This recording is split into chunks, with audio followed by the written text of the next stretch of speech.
hata unaona Kwa hiyo ukitaka kukua in business, hizi njia moja zitakufelisha. Na mpaka sasa hivi so far kwenye program wote tunafanya njia moja. So sawa guys. Fanyeni maamuzi kuhusu zile bajaji thing, hizi groups ziwepo. Hapo hizi group ni simple sana. Tunakuwa ni wale watu ambao unawaalika wa kwanza ukiwa na event. Let's say Nyonyo sasa hivi kila Jumamosi tukawa tuna get together dukani kwetu, ambayo inakuwa inaitwa sip and shop pale dukani. Nipe watu 10 ambao unaweza kuwalika wa kwanza. Unao kichwani au huna? Biashara enda kigubia. Ukiona huna mtu ambaye unaweza kumwalika haraka haraka, wewe hauna mbia. Yes. Assume tumeleta bidhaa mpya. Sasa tuifanye sales. Nikamwambia alika watu pale. Nunua boto 3 za champagne au 4. Nunua crate 2-3 za soda, 2 za bia. Tafuta barbecue choma nyama pale mbuzi mmoja. Total mbuzi ni 100,000, sweet crate total ni 200,000 ile cost na cost. Eka viviti vya kusimama pale chap basi. Tafuta speaker vile vya kuchaji, eka pale muziki kidogo. Tualike watu ambao watu honestly asipoleta rafiki yake basi anaanza kanunua. Utamwalika nani? Hauna shoga kidawa, hauna. Paka utu inatupiwa automatic. Mimi sasa hivi kaniambia tu tuna hivi tualike mite Nyonyo. Alikuja juzi nikamwambia Nyonyo wangu hajaja na kitu chake hicho. Because I know for sure. Ndio maana unaona makampuni kama Vodacom, Tigo nini? Wasipokualika hawakujali because they have their names. Sisi tunamwalikaga duka huru, tunamwalika plan. Kocha kwanza mwaliko anatoka pelekea. Unafikia wanatunga. They have their list. Wale wanakuwa ni wabia wa biashara. Yeah, lakini usipofanya hivyo Nyonyo, ukitegemea tu sponsor dad, you seem like you don't care. Hivi nikuulize swali. Ukao umeambia mtaa, ukaishi mwaka mzima. Kila siku anapita jirani. Jirani umemkaje bwana, mayai bwana, chai leo. Asinunue hapo. Siku ya pili, ya tatu, ya 4, ya 5, mwaka mzima anauza vile. Jirani anakujali au anajali lake? Anakujali jirani.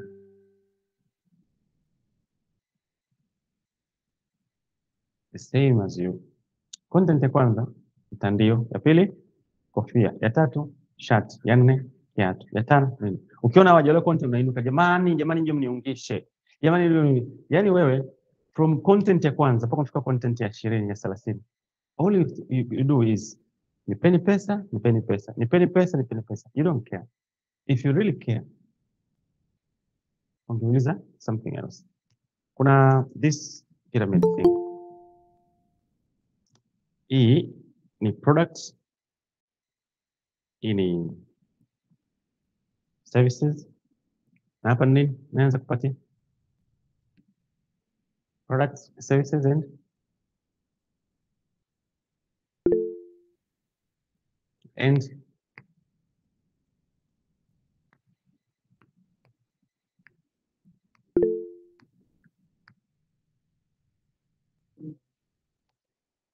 training. Yes. Skill by winners. Mimi na ulikuja wewe katikati ya wiki bwana, mnaenda huko. So in business sasa hivi Nyonyo una nini? Find service. Ukiwa na service, find. Ili biashara imalizike, ili uwe biashara imekamilika, lazima iwe triangle. Ndio maana Vodacom wanafanya nini? Wanafanya but hawana product wanauza. Wanaanza. Sisi duka huru tunafanya, lakini sisi tunauza content za gears, gears content. Ring lights, camera, manini and other products we're selling. Business ukisema hivi, I'm just selling products. Una service wala una training. This business will crumble in no time. So lazima, if you're selling products, lazima uwe na nini? Hebu nikuulize swali nyingine. Kulingana tu na handbag, unaweza kufanya service gani kwenye biashara ya handbag? Kulingana na biashara yako ya handbags, unaweza kufanya service gani?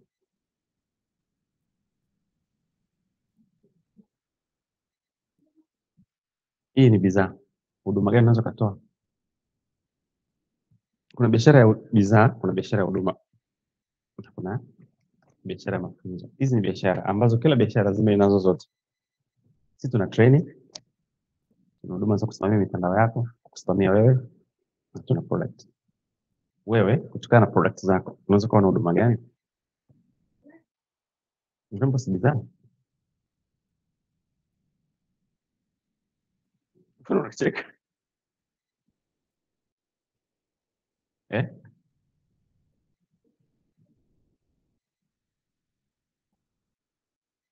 Kama alivyosema huyo.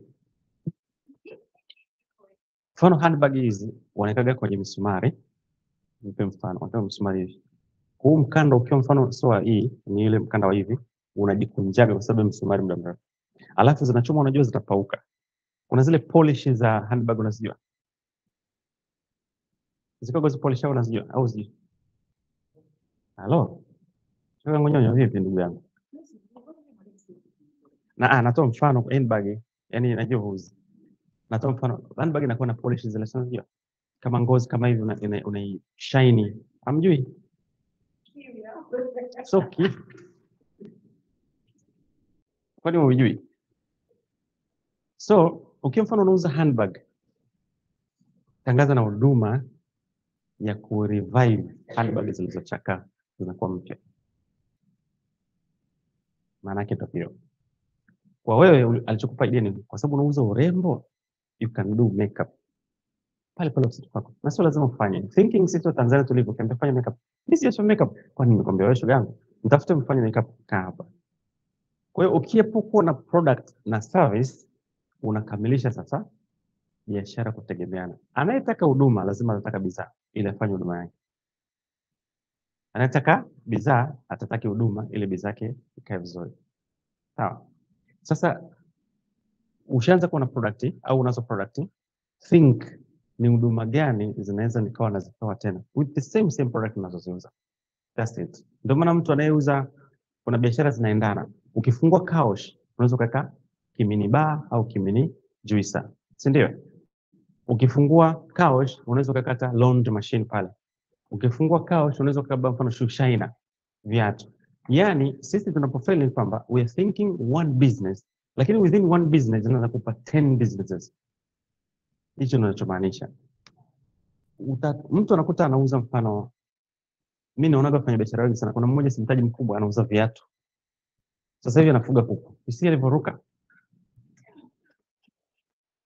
Ni mkubwa kweli. Yani amejump from viatu mpaka kuuza kuku. It's good. But hizi zitakuramba kwa sababu kuku inataka umeshiba, sio anza kulana. Very careful. Na viatu vinataka, viatu kama duka la mangi. Sasa viatu vya siku hizi wenyewe 5,000 10,000. Yani una pisi ngapi? 11,000. Katika hizo pisi ngapi zimeharibika? Yani inataka too much care. So ukianza kufocus na kuku na focus na viatu, utajikuta nakwambia kila nikilala nasikia migraines. Kichwa kinanipasua kwa sababu wewe umejump into many businesses ambazo hazilandani. So once you have a product business, you need to think of service business within that product business. This is how utaanza ku grow. Na ukifanya hivi, it send one message kwa watu wako. Wewe ni mtaalamu and you know what you're doing. Yani mfano mtu akiwa anasema mimi nafanya consultation ya masuala ya sheria.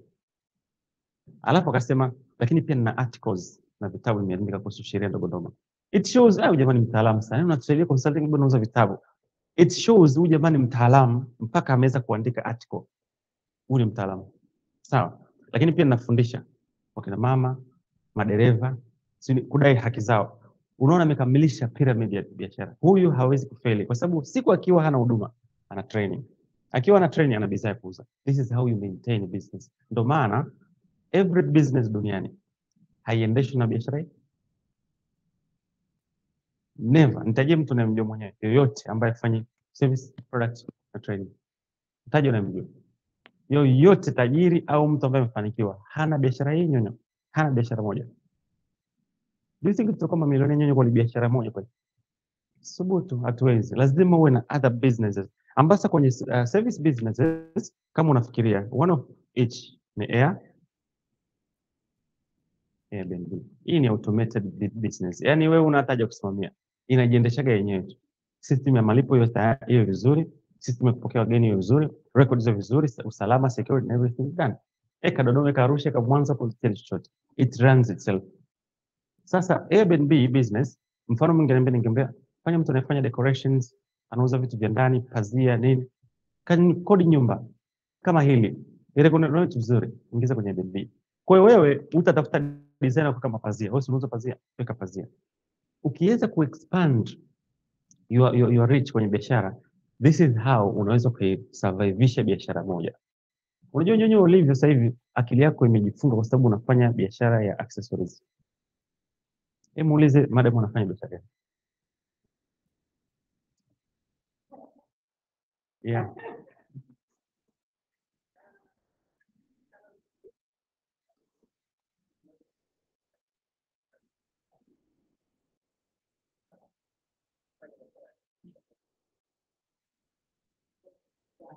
Vitatu.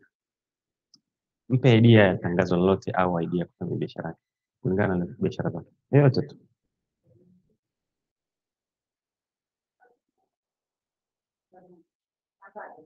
Idea yote tu kwenye biashara yake, idea ya tangazo, idea kujisi. Akufika zaidi.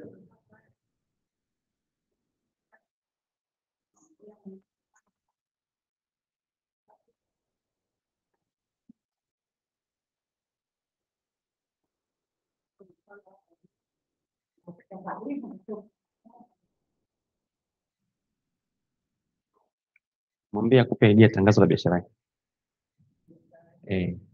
Mwambie akupe idea biashara yake.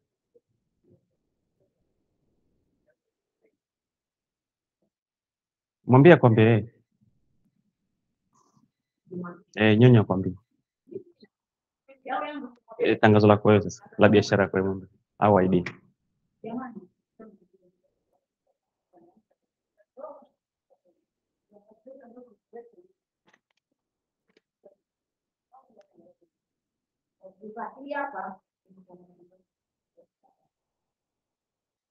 See, when it comes to our business, all we think is about getting money or getting noticed. Ndio alichokifanya. Ndio sana na mzigo mpya, fascinator hizi kutakwenda. Lakini yeye alichokufunika kwenye biashara yako ndio unataka kufanya. Anasema kapa, anasema naenda kwenye kitu fulani. Hiyo na invite na hicho faida yake ni. Muone alivyoeleza tofauti. Sisi kuna wakati tunakuwa overwhelmed na maisha tulionayo sisi. Ndio maana lazima tufikirie nje ya box vitu vingine ili tuzalishe mawazo mapya. Sasa huyu hapa amekuwa overwhelmed na biashara yake. Ukimgusa tu hivi mimi nadaiwa fascinator mpya zimekuja. Kila ukimgusa tu na anajua solution biashara yangu nipe mteja. Si umeona tangazo alilokupa wewe? Tofauti na value la kwake. Leta hela kwa kile sema leta hela, story nyingi za nini. Lakini kwa hiyo kuna value. Sometimes tunalemewa kwa sababu ya only focusing on one business. Alafu ukifocus on one business kinachokufanya kinafanya unakuwa mtumwa wa wateja. Yaani nikuulize swali sasa hivi. Ungekuwa na biashara moja tu fitness. Hauna saluni wala una masuala ya nutrition. Fitness. Ndio kwambia mambo wiki ijayo nataka tuanze, nataka nianze ni train nipunguze 10 kg. Tunaanza Jumatatu. Wewe ukiamka asubuhi ukiamka asubuhi ratiba yako ni nini? Mteja ananicheki leo Jumatatu leo. Nataka nimcheki leo. Sasa unasema mbona apige? Kila hata ukienda chooni uko simu yako hapa ili tu kisa sipige nikashindwa kupokea. Unakuwa mtumwa. Sasa ule utumwa pressure, ngoja nikufundishe kitu kuhusu pressure. Pressure inachokifanya inakusahaulisha kama naona value.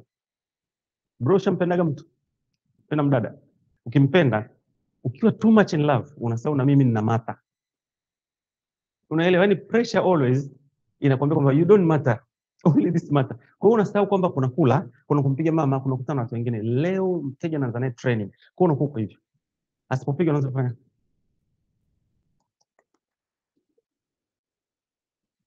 Bosi, naona umekuwa kimya mpaka sasa hivi unakuwa mtumwa. That's why we need to expand our reach ili usiwe mtumwa. Now, sasa hivi wewe una nutrition, una training, hizo fitness workout, alafu una saluni, for instance fano. Sasa hivi ukiamka asubuhi ukiwa na appointment ya saluni, ukiwa na issue ya nutrition kumwandikia mtu ratiba ya meal kwa wiki, afu ukiwa na training, you don't pressure. they pressure you. That's how business should be done. Biashara guys haifanyiki hivi, utafeli. Biashara inafanyika ukiwa umekaa kitako chini. Ndio maana ukiangalia watu wengi wanaofanikiwa ni watu ambao wanasumbuliwa.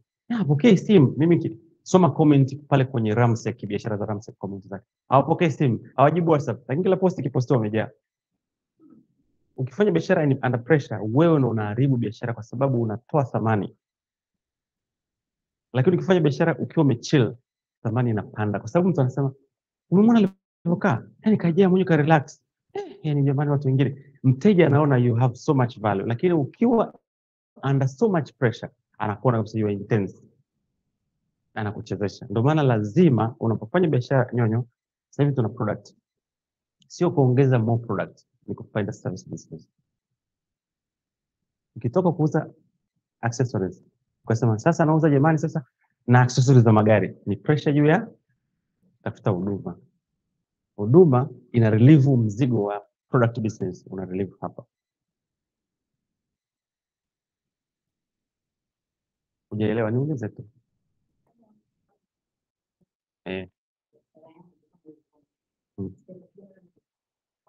Mfano sina kwamba tangu asubuhi hapa. Wewe unauza accessories. Accessories inaendana na nini?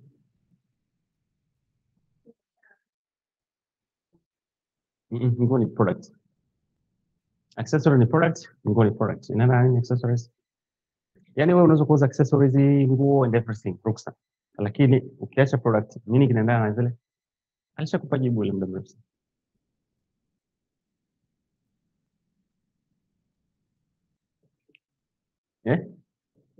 Mpe shoti moja. Unataka double shot, single shot?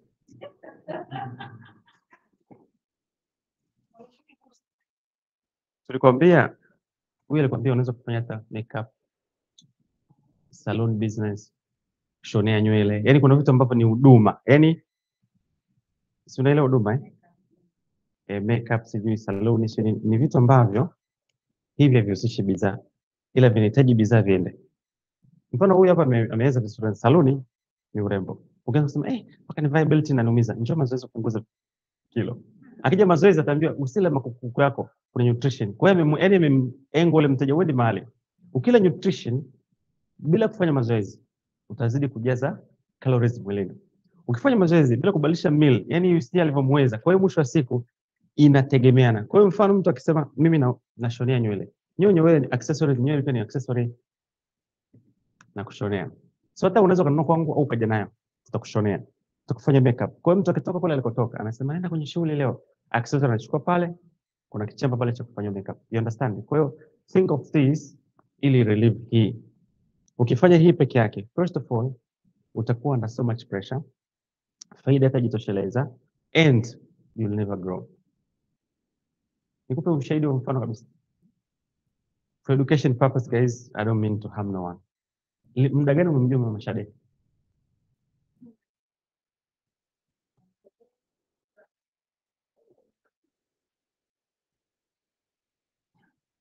Unajua kusema kitu tena?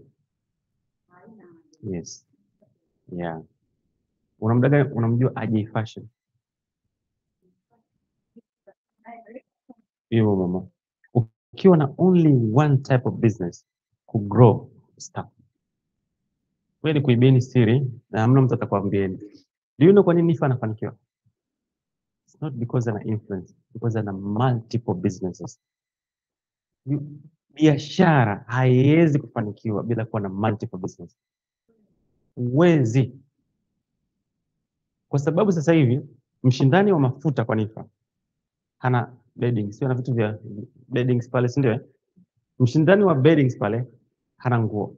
Kwa hiyo yule mtoto anajikuta watu wananunua, ndio maana sehemu ambayo ukifungua huwezi kulala njani supermarket.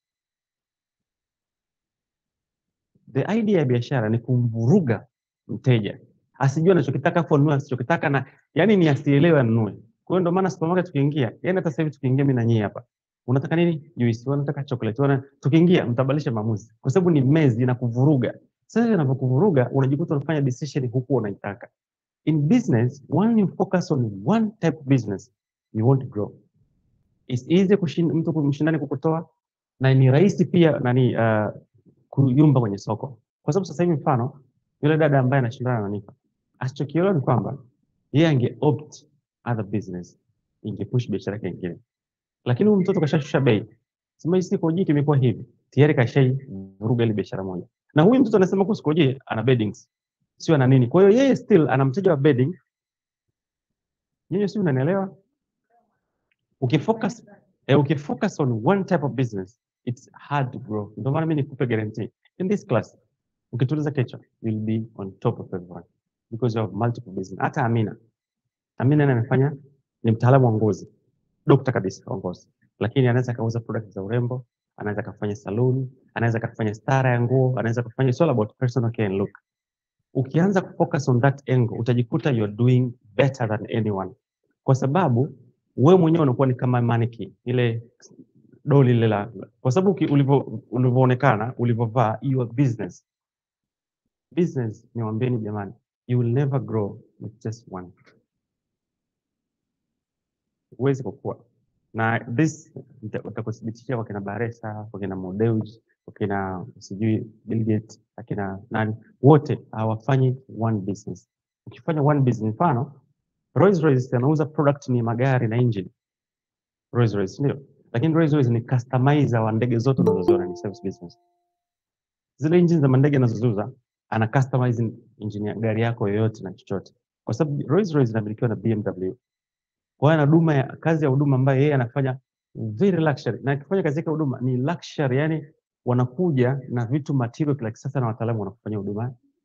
Lakini pia wao ndo wanawatengeneza engineers wadogo kutengeneza engine na nini, wana training centers. So ukikuta wao wanafanya biashara, they have all angle. Mkiwa mnunue Rolls Royce, service inaingiza hela. Kwa service hamna chuo chao kinaingiza hela. Kwa hiyo unakuta ndio maana unauza Rolls Royce moja kwa mwaka, hana hata habari. Hana hata mshipa wa mchezi. Lakini nyonyo sasa hivi tukuuza pasenta 2 wiki hii, shogangu, tutafeli. Lakini tukiwa na kisaluni kinafanya huduma, kina recover. Alafu na wadogo zangu njoo niwafundisheni aidha kushona, sijui masaluni na kadhalika, you're making money. Nikutajia watu ambao wana hela, sema wajionyeshe Tanzania hii.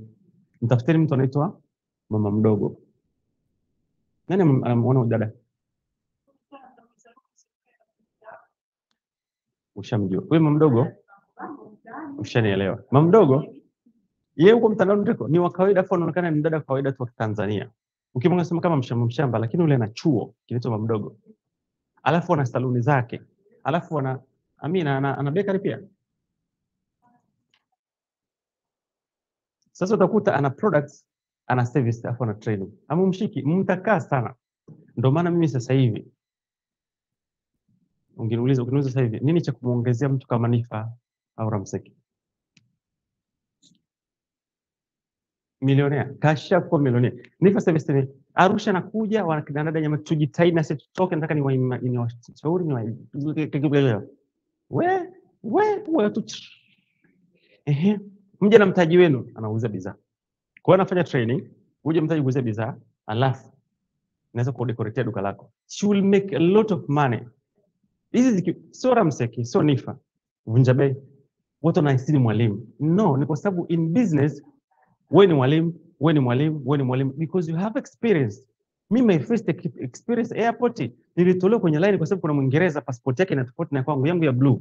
Ya Mwingereza si nyekundu au si nyeusi. Passport ya blue zinazarauliwa na kijani. That's my first experience. Kwa hiyo mimi nikija nitakutrain with that passport. That's all. Ukiwa unaenda kimataifa, experience kucheleweshwa ni normal. Ile mtu anasema hivi ushafundishwa na Fatuma Dewji, na achana Fatuma Dewji. Ushafundishwa na Bahresa kitu? Au labda nirudie kusema, ushafundishwa kitu na bilionea? Unafanya hivi. Lakini vile vitu vya ushamba vya kijinga tu, because ni bilionea akasema. Tumekaa kwenye session moja na nani? Unamjua Dangote wewe? Sasa watu wanapiga. Dangote naambiwa kiona cha simu alikianza kabla baba. Tuliza pressure. Mbona kwa sababu watu kwenye biashara ili kamilike ile cycle lazima ziwe 3. Nyonyo tuna bidhaa. Una bidhaa. Una huduma. Think of product. Mazo product.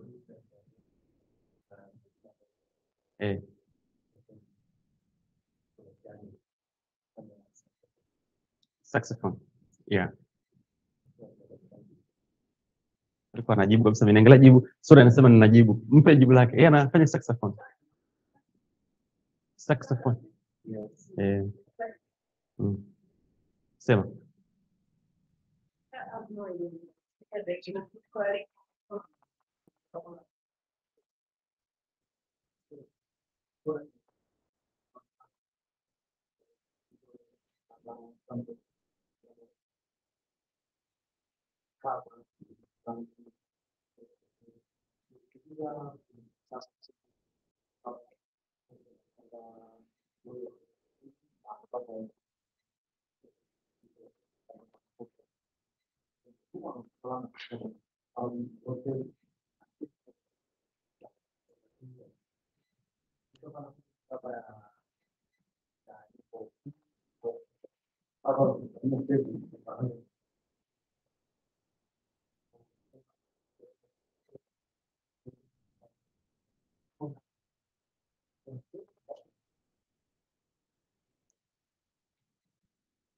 Umeona? Afu ni simple ile. Maharusi mengi, event. Riko, mimi tumeenda corporate event ngapi? Unasikia alafu hajui playlist. Yaani corporate event imezungumza. Ile moja tulikuwa tunapiga ile kichekesho cha TikTok ile kule kufanya kule Rotana. Walikuwa na play nini ile? Ile ya ule mnyama wa porini anaitwa nani? Kasongo, corporate event. Umeelewa? Lakini huyu sasa anaweza kutengeneza, anafanya professional service, lakini pia anasema I can give you playlist according to event yako. Kwa event zile za corporate, anasema corporate nyimbo zao zisiimbwe. Wale watu wana hela bwana. Ni vyombo vinapigwa kama vile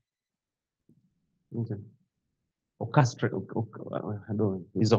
Kwa hiyo unasema hii playlist ya corporate, hii playlist ya nini? Hii playlist ya restaurant, hii playlist ya nini? Kwa hiyo bwana, mambo vipi, una restaurant, mgahawa, I give you playlist, the best playlist. Playlist jamani, mgahawa haitakiwi wewe mtu atapaliwa, chakula kitatoka kwa kuna nyimbo. Kwa hiyo hili inakuwa ni service as alivyosema. But you need to create a service. You become more relevant. Hivi imagine kila siku iko tu hapo hivi.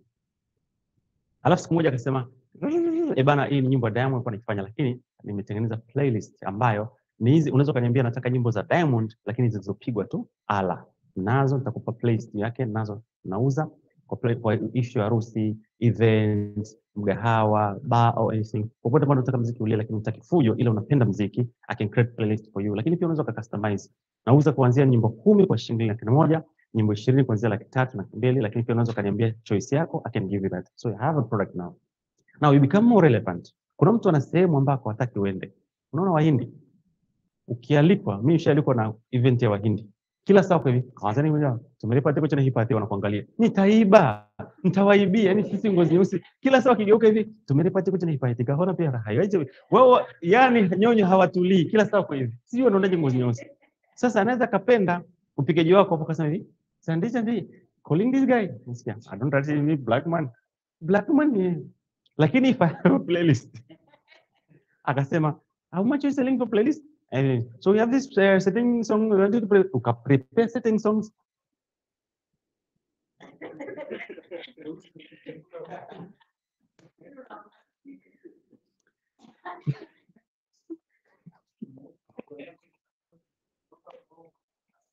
Kuna vitu vile kaka, sisi Tanzania tunakutana navyo na tukutana navyo sana.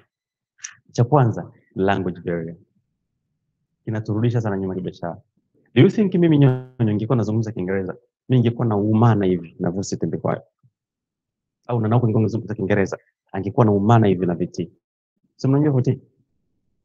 Vuse. Jana mjua Vuse huko? Unamjua? Huko? Amina namjua. Amina utamjua tu lazima. Vuse ni speaker mkubwa, international speaker, lakini ni South Africa, anaishi Dubai. Yule akiambia, ukimwambia hivi, ukimwambia hivi, njoo uzungumze na watu wangu, unalipa $18,000 up front. Kabla hujaonana naye wala hujapiga naye simu, unalipa ile hela. Ukishalipa unaambiwa yule PA wake sasa, Augusta wake anakuambia, mlipie hotel 5 star to 6 star, iwe na aeroplane pad juu, helicopter pad juu, iwe ina Rolls Royce kwenye msafara wake, unamchukua convoy.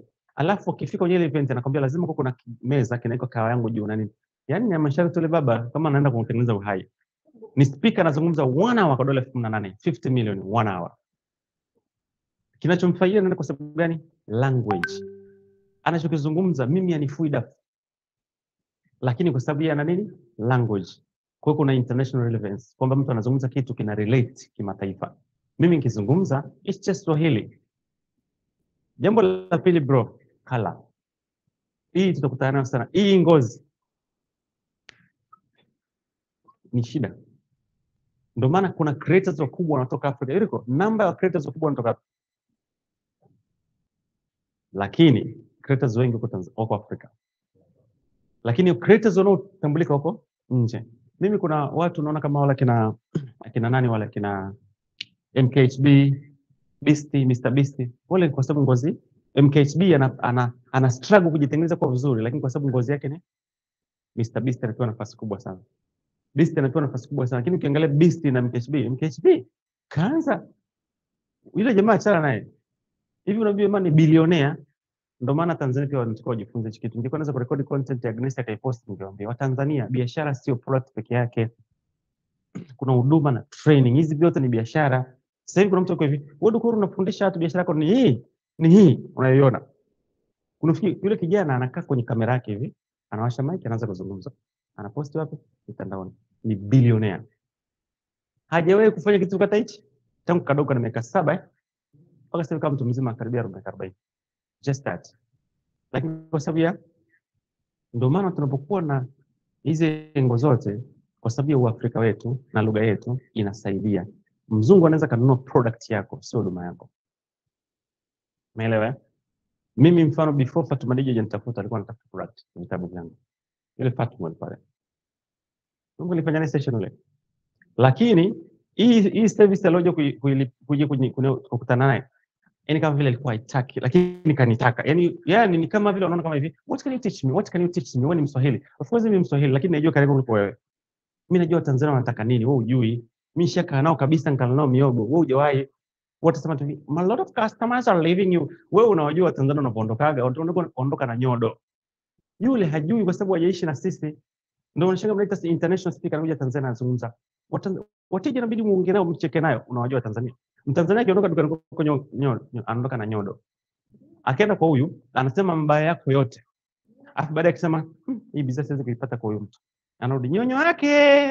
Yaani hakuna kilichotokea, anakuambia shoga yangu, unakijiba. Si amepita ndugu yangu, bado unayabeba. Ndio wa Tanzania. Sasa hawa the way we approach them na we handle them is different. That's why. So tengeneza product kulingana na service yako. Alafu baadaye training na kufundisha kupiga testimony in a middle stage. Shule, mtu binafsi na kadhalika. Kwa hiyo unabeba vifaa vyako hapa, unaenda ukifika unaanza kuchorea notes. Alafu unaambia so tunapiga kwenye G flat, kwenye C sharp, kwenye nini. So hii hapa utabara vidole alafu unaanza twende. So unakuwa unapiga kabisa ukiitwa. Una playlist zako unaziuza, alafu una train unafanya. Bro, pesa hizi hapa. Pesa hizi hapa. Lakini ukisema nafanya tu huduma hii, kutoboa itakuwa ngumu. Ngumu sana. Tukisema yeye tunauza tu fascinator, kutoboa inakuwa ngumu. Let's have a service business after optional training baadaye. Umeweza. Una training. Bado hujafocus sana. Now we need to have it. Whether it's 1, 2, like small, we need to have it. Sisi wenyewe tunauza hizi vifaa. Lakini tunafikiria mpaka mwakani tu tuna kifaa ambacho ni branded Duka Huru. Yaani let's say tunasema unaona hiyo gimbo hiyo ni Duka Huru, chapa Duka Huru kabisa. Because you need to have at least one product. No brand inaweza ka maintain with just one. Lazima uwe na multiple. Ndio maana unaona ukiangalia Amina jana ndo juzi ndo tumeenda kukuta t-shirt zinatengenezwa na Watanzania T-shirt anatengeneza nani yule? Mo anatengeneza t-shirt unazoprintigi zile. Anatengeneza anauza. Ulikuwa unajua? Ama t-shirt anaprintiwa yeye anatengeneza Tanzania anauza. Kile kiwanja cha A to Z kimekufa. Anatengeneza makopo ya maji anawauzia wale wauza maji kama si Uhai anawauzia maji. Alafu pia ana huduma ya kukodishia mashine. Alafu analima mashamba. Alafu unaona mtu alivyo na multiple businesses. That's why riches still get more. Sisi maskini kwa sababu ya focus kwenye Mimi jamani, naomba niongee out of jealous, out of everything. Mimi ni mwalimu, Mungu ananiona kama na jealous. Tuache tabia za mtu. Sasa mimi siafiki tabia za mtu. Na afiki kwenye utendaji. Ili utoboe, hii structure ni ya kuifuata. Naomba kumtajia watu ambao wana hela kwa sababu wanafuata hii structure. Vunja bei. Si anauza nguo jumla na rejareja. Si anauza pharmaceutical equipment. Si ndio? Bado anatenda za clearing and forwarding, anatenda za cleaning and nini, yale matenda. Umeona alivyo na multiple business, ana biashara ya huduma, ana biashara za bidhaa, alafu sijui kwenye training, lakini unapofanya biashara in both angle ni rahisi ku maintain, so kwa sababu kuna wakati jinsi azimpi hela, atakuwa kwenye pharmaceutical anapush business. Yaani maduka ya tabia na survive. Wewe uwe na branch 4. Nyonyo, unajua branch inapochanganya. Branch kuwa ni sawa na kuwa na wake 4. Watakunyoosha. Alafu waelewana na wewe wakupendi vizuri bro. Lakini branch ya Iringa, Dodoma, Kigoma, sijui Arusha, zote zinaenda vizuri ni kwa sababu you have other businesses ambazo zina push that business. Ndio maana ingekuwa hizi tabia zingine hazihusiki, Nifa angekuwa milionea Nifa. Kwa sababu ana multiple businesses. Take it from me. Find any coach, find any book to read. Hauwezi kufanikiwa with just single business. Never always. You need to have multiple business. Lakini pia ni kwa sababu ina relieve focus yako. Yaani mfano, Nyonyo ametoa mfano, iko too busy to focus na fascinator zake. Kwa ukimwambia hivi, tell me anything about the fascinator. Yaani kwanza ni kali na naleta mwaka huu ndo nzuri zaidi. Yaani hata kitokea mwandishi habari sana, Nyonyo mahali tuko na Nyonyo leo. Nyonyo tuambie mtaalamu wa accessories atauza. Ila pale ulivyojiwa usingeuza, ungetoa value. Mimi lakini dada umemsaidia, umempa idea, bonge la idea. Kaa huko unavaa unaelezea unayopaka umetoa wapi sio nini. Umeelewa? That is value. Kwa sababu your focus is on one thing na umekuwa drained kwenye kile kitu. Ndio maana huwezi kufocus vizuri. So unapokuwa na multiple business you can easily focus. Lakini pia inasaidia kwenye expansion. Huwezi kuexpand doing one thing. Ndio maana Nyonyo ukifungua saloni itakuwa somewhere else au itakuwa other place. So you're expanding without you noticing. Sisi tukiexpand utaona tumefungua duka la accessories Dodoma. So we have branch in Dodoma, now we are here. So itabidi sasa Augusta ajigawe, Eric ajigawe, tufanye vyote. Now we are growing without us realizing we are growing. Tunahisi ni majukumu. Then baadaye tutasema duka huru sasa imequalify kupewa barua ya Wizara ya Elimu iwe ni institute. Kwa tutafungua training institute somewhere. Kwa utajikuta sasa we expanding. Ndio maana tajiri nyewe unaambia tajiri ngombe wapi? Afa akasema ile ile unajua sasa nilikuwa na hela sana. Uwaga ukianza kufanikiwa bro, wewe unotice. Sio tunaona bro sasa hivi uko vizuri, ni kwa sababu growing is stealthy. Yani you don't notice, you just growing. Kwa hiyo once you have multiple business you are growing without notice. But ukiwa na biashara moja you're not growing. And your life becomes boring. Nikitoka nyumbani Nyonyo, niko dukani kwangu. Katoka dukani kwangu, kuna jamaa anauza mihogo, nikala mihogo, maliza rudi nyumbani. Kimaza mimi kurudi nyumbani, nakutana video za duka huru post nini, baba anasema post kila siku na post nini. Kwa hiyo unachoka. But imagine una kasaluni mahali, alafu una fascinator. So ukiamka asubuhi unasema ratiba leo niko fascinator. Pale nakagua store, niangalie dada anaendeleaje, check vitu vizuri, tufanye content pale kaa, naweza msaloni. So auchoki kwa sababu you can go there, talk to, check your product, afu kaenda zako saloni kwa saloni. Kwa saloni pale ukatengeneza content, ukaingia live TikTok, you can flex there. Alafu pale ukiwa unaongea saloni mtu akwambia hivi fascinator zako hizo ni pambe, unaona you just let. Kwa hiyo baadaye mtu anasema Nyonyo nimeona fanya kazi saloni na wawili. Kule dukani na wawili. Sasa hivi umekuwa ndugu yangu fanya kazi 4. You are growing without you noticing. Lakini sisi tunahisi growing is maintaining one thing, nikifanya kikue, utakipaswa mpafu. Wezi. Ili ukue you need to have two hand busy. Ukitaka ku have one hand busy ukue, never. Ndio maana watu wanasemaga ukiajiriwa, last week tumefundishana ukwepo. Kwenye ajira ukitegemea mshahara unakufa maskini. Yaani unakufa wa kwanza.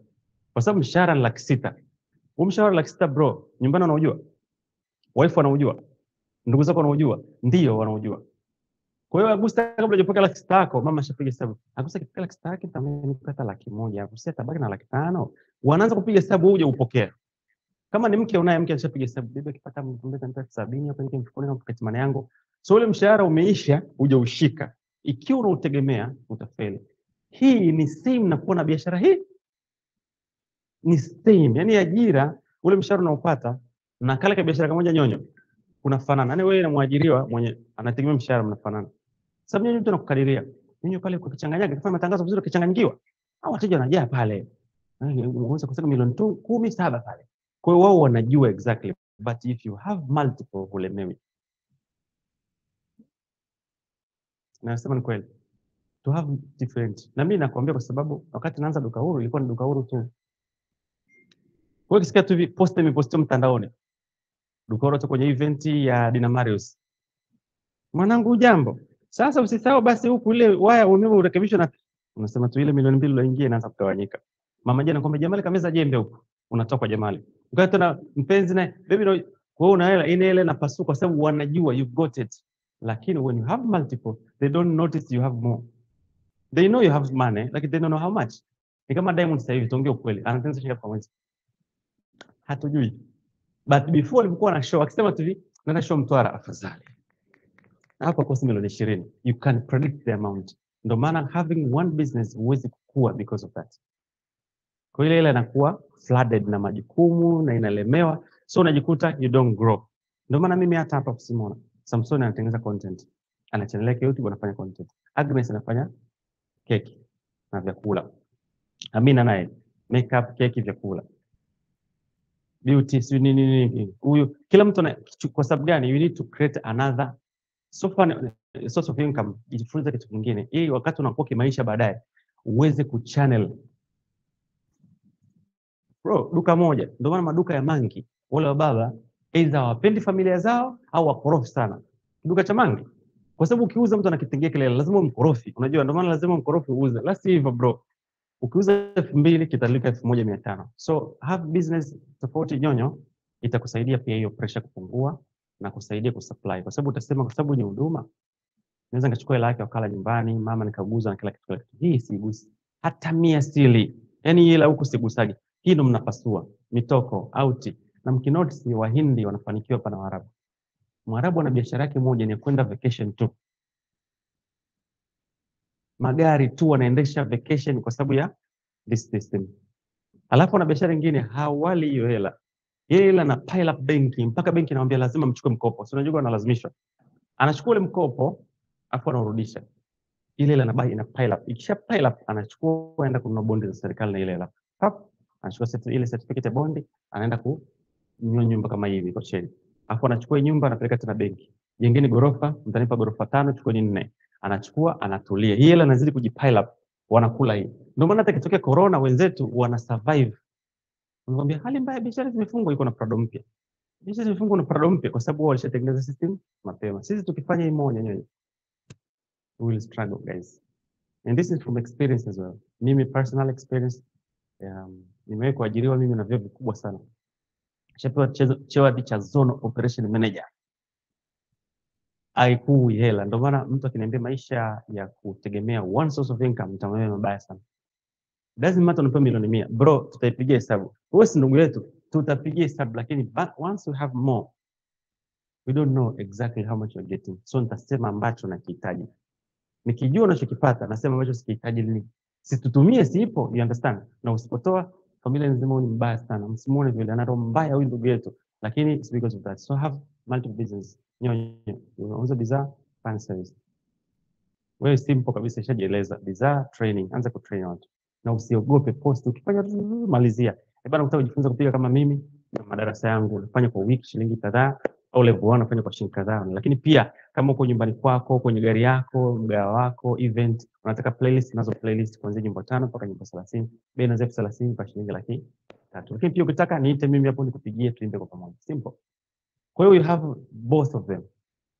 So unaweza kaenda kwenye event kupiga, baby akasema kapata 800,000 pale. Kumbe umeshauza na vitu pale 400,000. Kwa kipasua 800,000 anambia wewe hujaniweza wewe, mimi na akili kuliko wewe. So you can still save something. Business guys, nikwambia kweli. Nyonyo ukianza biashara leo mumeo ni adui, ndugu zako ni adui kwa sababu wanajua unapata zaidi unatunyima, lakini wewe unakuta mwenyewe una hali mbaya unateseka because of that. So wewe so kazi gombana na ndugu. Find a way you can survive, maisha pia yataenda. Business is that. Yule mtoto ambaye uliambiwa umsomeshe umchangia ada, umemchangia ada, hujachanga. So umekununia sasa hivi. Kumbe ungejua biashara hujauza mwezi mzima, wao wanataka uchangia ada. You understand?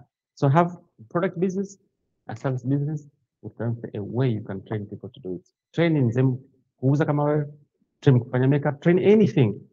Anything. Ndio maana unaona kuna dada mmoja alikuwa mbishi, ana makumbi ya event mengi, haika, unaona? Lawere.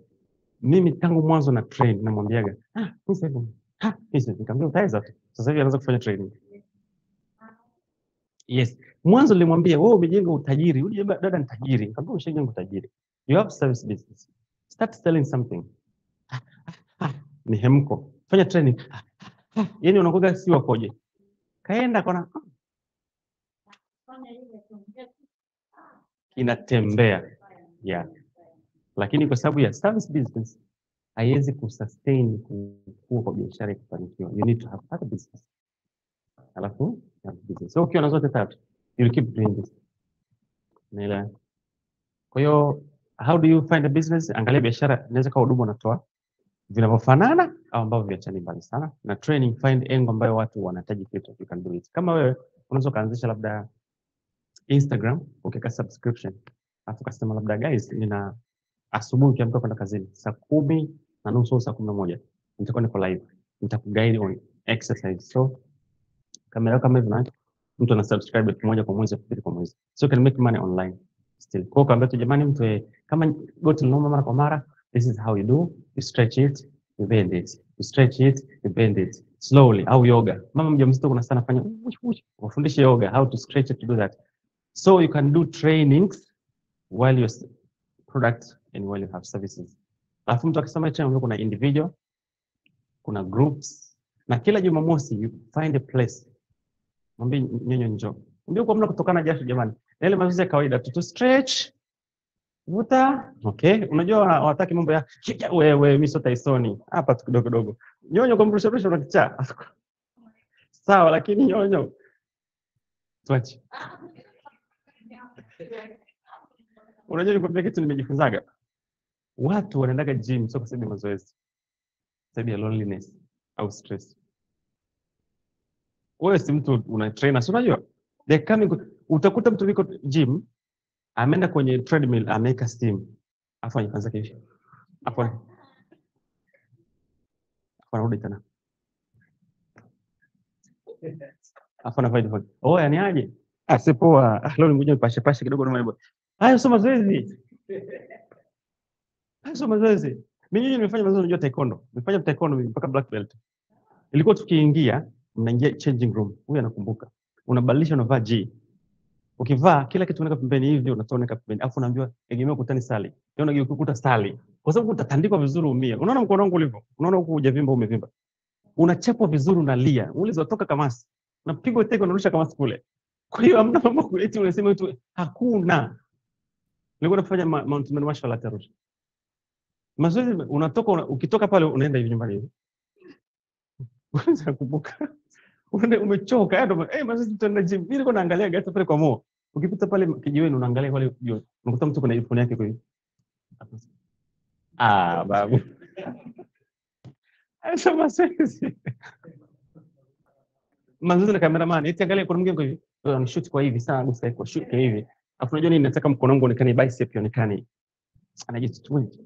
Hapo unakosea, gusana nyuma yangu, sanda nyuma nyuma. Unatoka mbele ukizunguka kwa huko. Usikia. Tayari inatosha mniangalie. Anapost nusu saa, kimaliza anafanya tena mood ishaishia. Oya kwenye ngaoge. Hapo mazoezi. Sasa ndio uchukua watu waambia Jumamosi waje. Unachukua hela za bure. Somo ile marathon. Wanaenda kushiriki marathon, watu wengi ni watu wa maisha kawaida na watu wako serious. Lakini wengi ndio marathon. Hamna kitu anachotaka kufanya show. Mtu kavaa kipenzi kapendeza. Somo mikoani zikipelekwa mikoani because watu wana stress. Wewe unaweza kanisa kitu kama hicho kapiga hela sana. Sana kwa sababu si ndio moyo? Ukapiga hela sana. Alafu kuongea na mtaasisi yote. Wewe duka tuanze marathon. Nimeangalia cost milioni hizi 2. Mimi natoa milioni 1 au milioni 1. Sio hivi na hivi tunapata na vibali. Alafu tunaweza kuongea na kampuni ya maji au labda kampuni yote. Alafu tukasema hii inaitwa mbio za Mama Samia. Ili na hapa iwepo. Kushika mbio za Mama Samia, jamani, kujiunga, unajiunga kwa kuchangia 20% ya vitu vya hospitali za kujifungua na 80% inaingia kwenye huduma zingine. That's me and you. So inafanyika wapi? Find the best town. Labda Moshi, Dodoma, Mwanza, sijui wapi. Chuma zitapanga hapo. Waenda kwenye marathon. Muone kile dukano umetangaza aenda. Wanaenda kule Nyonyo, anakimbia mke wake mwenye drama, mke anakimbia watoto wanamsumbua, au kila mtu anakimbia chake. Wafu kifua ule utakujua wakimbie. Mtu anashika dumu la maji hivi. Hizo mbio gani? Hizo sio mbio. Alafu tukasema kwa wanakaga hivi. Boda, njoo, simchoshe mimi. Tunafika pale nibakiza kilomita 1 na anatembea sasa. Anaenda kwenye kilomita anashuka anatembea. Siku tulishuka siku tukakuta kule darajani. Kabeba kwenye boda. Akiwa pale darajani akashusha. So yeah, so wewe unaweza kuanzia kitu kama hicho, you can make money. Kwa sababu wewe ni trainer mzuri. Hata wewe unaweza kufundisha nyie mtapiga hela sana. So don't just do service, for the product and training wisdom. That's it. Leo ilikuwa topic ni business model. Tumeskip ile mada. So kwa sababu ya kuna dharura imetoka mwalimu. Alikuwa anafundisha Rodrick leo. Last week alikuwa. Yeah. So leo ni the pyramid of.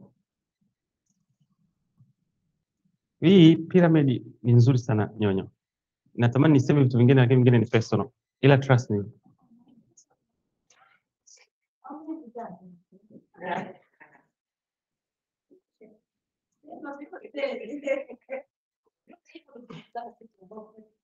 Personal. Sasa personal, ila ngoja nikwambie, sio personal lakini ngoja nikwambie. Unaona ukiwa na biashara moja ni rahisi ku lose customers sana. Kwa sababu wateja wana tatizo hili. Mteja ananunua vitu kwako Nyonyo. Kila siku anakuja duka lako. Mfuko ule ule. Anaona ukui. Nyonyo zamani bwana, hauna ulichobadilika. Ni ile kiongozi anasema, Nyonyo zamani bwana, sasa hivi hamna kitu. Tabia na Tanzania. Kama ninaweza Agnes ukarekodi baadaye ukaposti, ni rekodi kitu. Hakuna wateja wanafiki kama wateja wa Tanzania. Ndio maana kuna watu wanafanya biashara na wateja wa nje. Wateja wa Tanzania anafanya biashara nayo mwaka mzima. Huduma yako iko vile vile, kila kitu vile vile. Baada ya sema, sasa hivi kafulia. Wewe umeona nani? Zule nyenyewe linaanza kama kupauka hivi. But unapoanza kuexpand do other business, wanakuogopa. Sasa umeona Nyonyo kafungua kaoshi Nyonyo. Sasa hivi kubwa yule.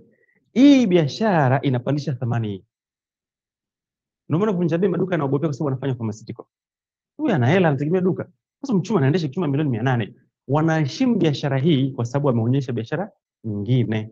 Mimi nakwambia ukweli, no matter how much they are saying about Ramsey, wanasema kuhusu Unifa, wanasema kwa trust me, bila yule kufanya yale anayofanya wangeshamshusha. This is how. Ndio maana unapofanya biashara moja muda mrefu inakushusha. Afu ataanza kukulinganisha. Kuna binti kaja Nyonyo huyo mwezi anafanya biashara kama kwako. Anaitwa nani? Kamaliza chuo pale mwaka jana, kaanza biashara mwaka huu. Yaani mimi unafanyisha mtoto wa chuo mwaka jana. Si unaelewa? So anakushusha value. Bro, utashindanishwa na watoto. Unasema, nyinyi mnajua nimempigia mimi hadi Magufuli nyinyi. Aya, pigia Magufuli ndo nini? Sisi tunampigia na Diamond kila saa anaimba. Yaani kwa sababu you are sticking with one business. Have multiple type of business. Na usifanye ina moja product training services. Hii inafanya una expand zaidi. Ndio maana kuna watu wanafunguka biashara zingine just kukuza brand zao. Haimpi faida. Yaani haimpi faida na kama nimefungua tu pale. Yaani pale tunapiga muziki na kunywa bia. Hana mpango na hicho kibaa. Yeye anauza afanya mfano huduma ya bidhaa, anafungua kibaa. Anapiga muziki, anauza bia. Mnaoja nikupe mfano. Mnamjua Davis Potwea? Sonozi viatu. Sitaki kujibu mimi, nataka nyinyi mnijibu. Yeye anauza viatu vingine. Tofauti yao nini? Bro, unavaa viatu na utajua. Tofauti yao nini? Yeye anauza viatu vingine what?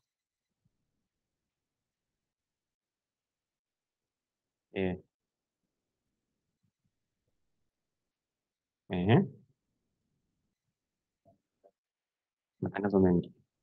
Tofauti na yeye na wengine tofauti nini? Ndio hiyo.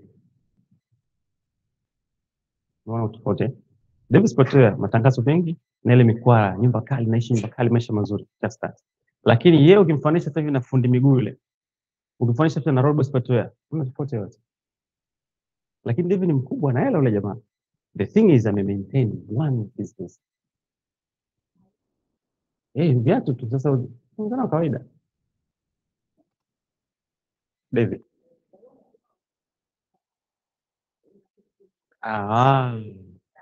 Bora muongea. Kufanikiwa in terms of business, sio kimaisha. Unaweza kujenga kwa maisha.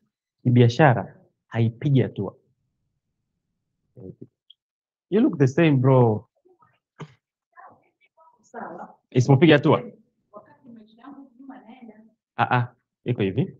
Nimerudia tena hapa nikwambia, ukimaintain biashara moja muda mrefu, wateja wanakutafutia ushindani wa kushusha.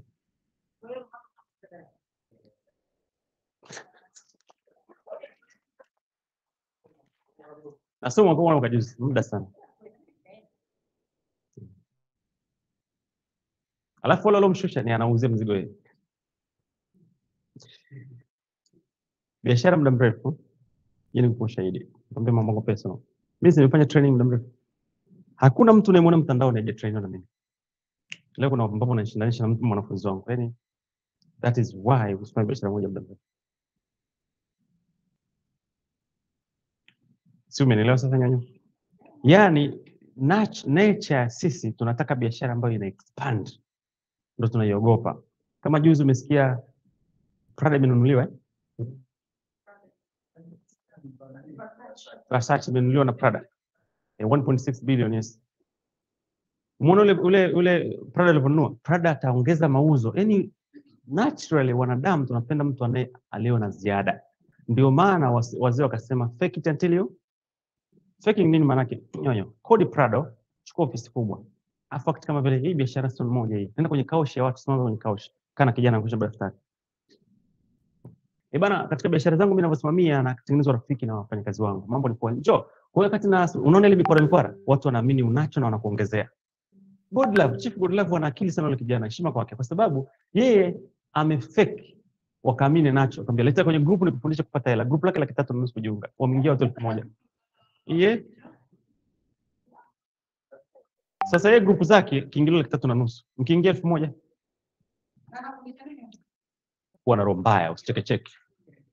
Hela zikae chini, tueni kafara. Leo tunachinja ng'ombe kwa Johnny. Hela lenyewe mlotoa hela yenu mnachinja ng'ombe mnakula. Alafu vaa vizuri pendeza, wewe unakaa kafara wewe. Usicheke.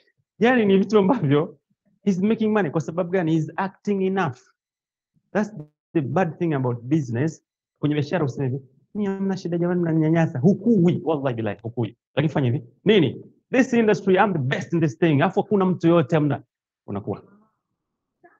Yes.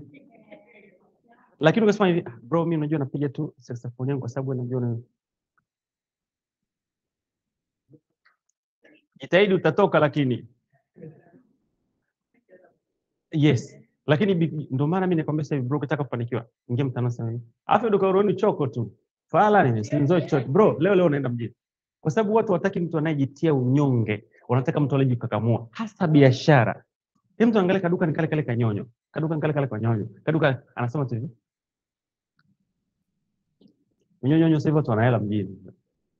Una kaduka kwa hivi. Kuna duka hilo sisi ushaona kuna duka hilo. Sasa nyinyi mnanifanisha na watu ambao mimi sishindani nao, lakini tu kwa sababu you have leo una huduma ukafungua eneo unauza bidhaa afu na kasenta ka trade. Bro, utasema hela stop queen.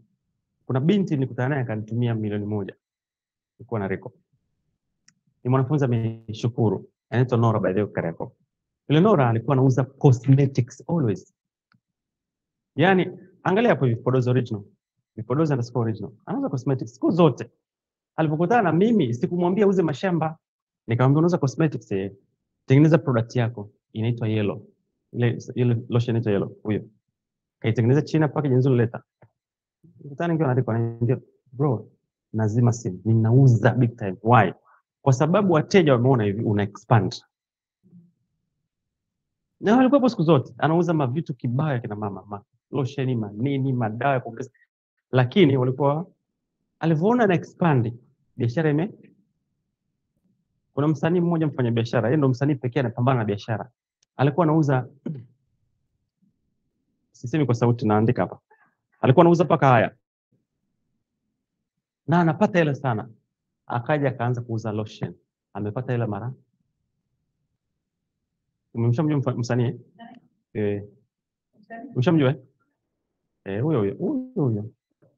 Alikuwa anauzaga hizi kwenye Snapchat. Sana ameuza sana. Mpaka watu wakasema, mwenzangu akafungua na nauza na lotion na cream na nini. Msanii ni mwigizaji. Okay. Sasa hivi anapata hela. Namna msanii anaingiza hela kama hiyo kwenye biashara. Ni kwa sababu gani? Shoga yangu napenda ombea. Maza House. Maza House. Aliko patia ni Maza House. Maza House.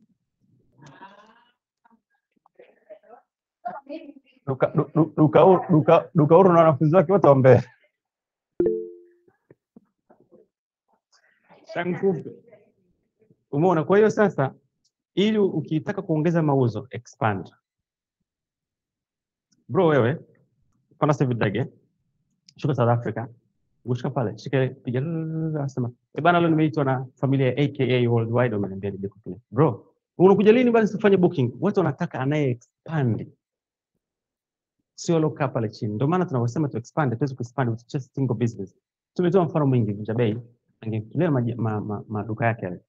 Nothing more. Utabadilisha duka eka kioo, eka frame, eka mabo, lakini it doesn't grow. Iko pale pale. But when you have another business, you grow. Na watu wanaona you're growing. Utaona ukuaji unakuwa mkubwa sana. Na ndio maana in order to maintain ukuaji wa biashara yako mzuri, every time introduce something and expand as much as possible. Utaona unazidi kukua. Lakini ikiwa you're not introducing new things, uko pale pale, maintaining a business of kufanya. Ndio maana kuna Mange anauza duka la mpaka leo. Liko vile pale pale hana maisha. Hakitei sana menoka pick up kake na kagaka kamoja. Ana kanyumba kamoja. Haongezeki kwa sababu you just maintaining a single business. Sio kwamba hutakula nyonyo au utasomesha watoto, but it's just be that way. Alafu wateja wanaanza kupotea, hapana tena uanze makelele. Wanapotea makelele, hii inakuwa sasa hivyo. Lakini the more you do, watu wana follow up ile growth yako. Kila mtu sasa hivi amwangalia Diamond kwa sababu anampenda Diamond. Anaangalia kuangalia what is new.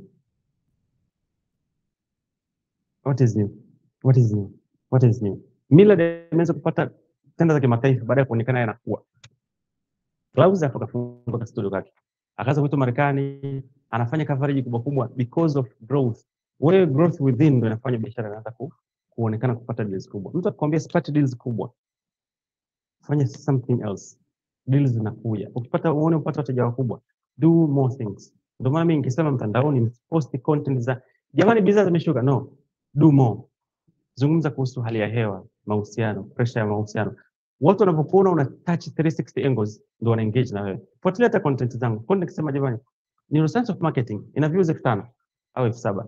Ila nikisema jamani, stameni dua biashara zenu kwa sababu yani nikipost dakika 20,000 watu wameshaangalia, inatembea haraka sana kwa sababu watu bro, sio kila saa wanataka kusikiza biashara yako. Je, nyonyo unaelewa stress tunazopitia? Una experience maisha? Do you have financial literacy kichwani kwako? Watu wana maswali mengi. So the more una cover different angles, the more watu wanakupa chance. It's the same as business. The more you can explore more options za biashara, that's how you give them more chance. You are in a good position. Nyonyo hapo sasa. Huo mtaji wa saloni ndio tunatoa wapi? Tutaupata shoga yangu. Na utaona kama itafanikiwa. Niko hapa, shahidi tuko na watoto. Yeah. Na watu walishakuulizaga. Kingine nikuuliza. Kama hujaulizwa na kuuliza mimi. Amna mtu anakuuliza, ngozi yako jamani unapaka mafuta gani?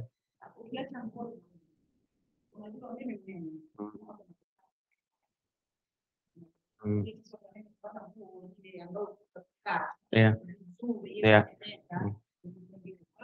Na hicho yani na hicho kiingia kwa kufanya sawa nikisema kesho.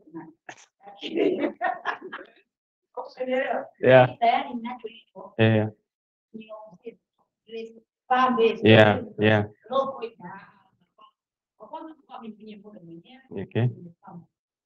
Kwa pasi kwa mimi nenda nini ya nenda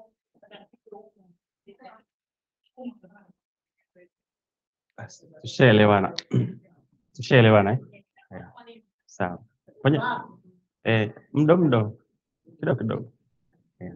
Unajua biashara moja inakupa credibility ili biashara pili ifungue. Sasa hivi unaomba mwenyewe basi umeona sikuba hivi. Nipe frame nivunje nitengeneze salon. Nitangulizia basi hata kidogo ndugu yangu. Umeona yani uzuri wa biashara moja inakupa credit. Mimi sasa hivi ningetaka kusafiri kwenda hata Marekani kufanya nini? I have more credits. Unajua wanazinguaga, lakini mmoja nakupa credit. Tuna swali?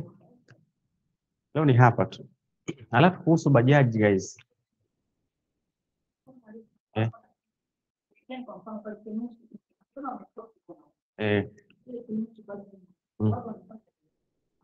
Rona kama yupo atatupa mtu wake. Yes. Rona atatupa mtu wako, tusaidiane kwenye grupu ule mtu wako kuprint na gharama zake na nini. Sawa teacher, hamna shida. Wasaidie pia wengine wajikomboe. Muona Rona mwenzako ana fly ofisini kwetu. Bajaji zimetandika. Fujo, dada na fujo yule hatulii. Lakini ukimwambia sasa hivi Instagram na watu wangu nilozoea nao, lakini uko nje wananipigia simu. Kwa hiyo nyinyi mnaweza mkamsema tunamripoti content ya Instagram, hata mshipa mchezi, kwa sababu ana sehemu zingine zinauza. Kwenye biashara ukiwa hauna sehemu zinauza. Maua yako teacher, pokea maua yako mwalimu. Pokea maua yangu. Bila Mr. Flyer zake hizo. Boy.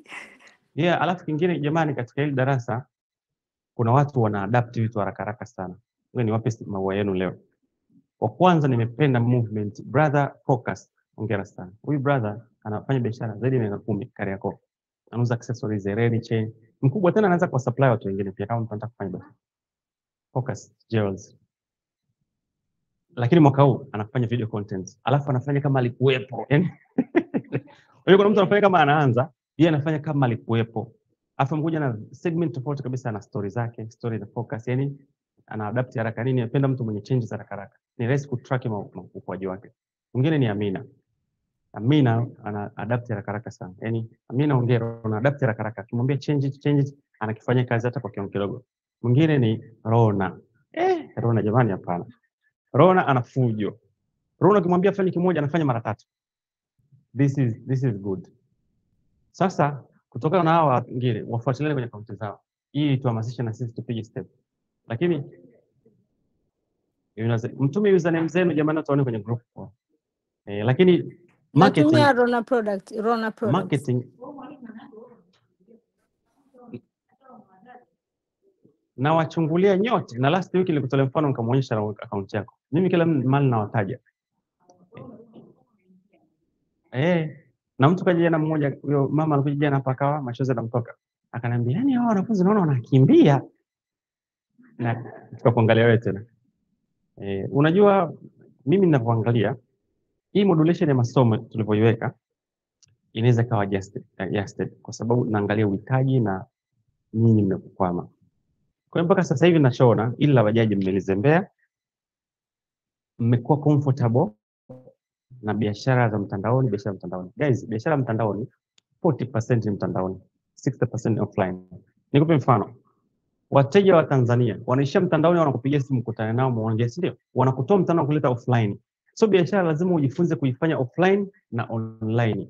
So online sisi tumekuwa too comfortable, tuke matangazo, tufanye hivi na hivi. No, inabidi pia ujifunze how to master it offline. Kwa maana bajaji ni kitu essential sana mfanye. Like bajaji. Kwa sababu bro, kwa sasa hivi haina haja.